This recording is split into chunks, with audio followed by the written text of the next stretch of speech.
Une amitié intergalactique. Lola et Tom étaient inséparables depuis la crèche. Ils avaient grandi ensemble, partagé leurs goûters, construit des cabanes et surtout rêvé d'explorer l'univers. Leur passion pour les planètes, les étoiles et les galaxies les animait depuis toujours. À l'école, tandis que les autres enfants jouaient à chat ou à cache-cache, eux préféraient inventer des missions spatiales avec leurs figurines d'astronautes. Un jour, on ira vraiment dans l'espace, déclara Tom en fixant le ciel étoilé. Promis, répondit Lola en levant le petit doigt. Ils venaient tout juste de découvrir une nouvelle mission, construire leur propre vaisseau spatial dans le jardin de Lola. Le lendemain, armés de cartons, de rouleaux de scotch et de vieux coussins, ils commencèrent leur chef-d'œuvre, le Cosmo-Fusée 3000. Je suis l'ingénieur en chef et toi, le commandant de bord, annonça Lola fièrement. Parfait. Je vais tester le siège de pilotage, s'exclama Tom en sautant dans une grande boîte en carton. Après des heures de travail acharné, leur vaisseau spatial était prêt. Il avait un tableau de bord dessiné au feutre, des antennes en papier aluminium et même une ouverture secrète pour les extraterrestres invités. Demain soir, on décolle, chuchota Lola, excitée. À la tombée de la nuit, les deux amis enfilèrent leurs combinaisons d'astronautes des pyjamas argentés et grimpèrent à bord du Cosmo-Fusée 3000. « Moteur allumé !» ordonna Tom. Lola fit semblant d'appuyer sur des boutons imaginaires. « 3, 2, 1, décollage !» Puis, quelque chose d'incroyable se produisit. Le jardin autour d'eux se mit à trembler légèrement, comme si la terre elle-même retenait son souffle. Une lueur argentée jaillit du tableau de bord, enveloppant le vaisseau d'un halo lumineux. Soudain, un immense tourbillon d'étoiles tourna autour d'eux, aspirant le Cosmo-Fusée dans une spirale scintillante. Leur cœur battant à tout rompre, Lola et Tom se cramponnèrent aux commandes. Une sensation étrange les traversa, comme s'ils étaient devenus légers comme des plumes. « Regarde ça !» s'exclama Tom en pointant le hublot. Le ciel nocturne de leur jardin avait disparu. À sa place, un océan infini de lumières étincelantes s'étendait devant eux.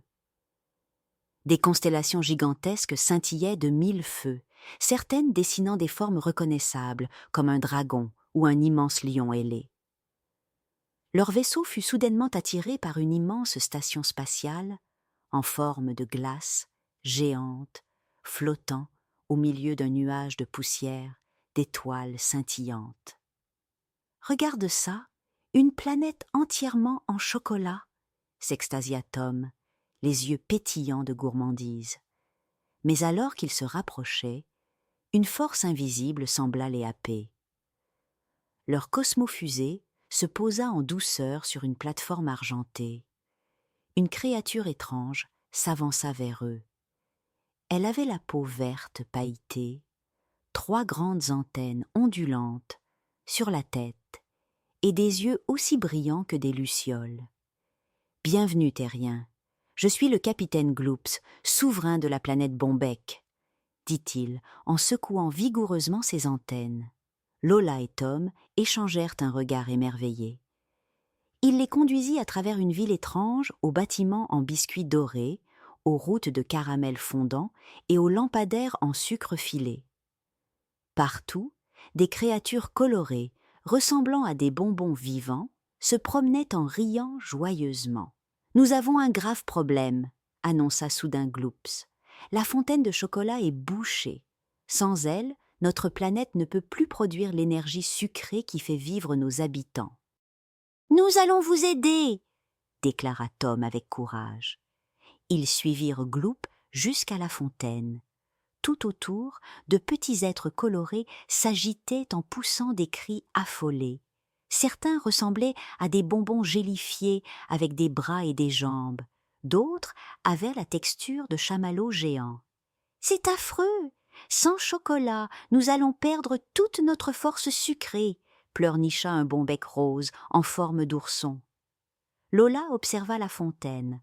Un liquide marron épais tentait de s'écouler, mais un énorme bouchon empêchait le chocolat de couler librement. « Regarde !» s'écria Tom. « On dirait un énorme chamallow coincé. » Ils poussèrent de toute leur force, mais le chamallow géant ne bougea pas d'un pouce. « Et si on le faisait fondre ?» suggéra Lola. Un bon bec à la fraise sauta de joie. « Bonne idée! On a un lance-flamme à sucre. » Un petit bonhomme en sucre d'orge amena un étrange appareil qui ressemblait à un sèche-cheveux, mais dégageait une douce chaleur caramélisée.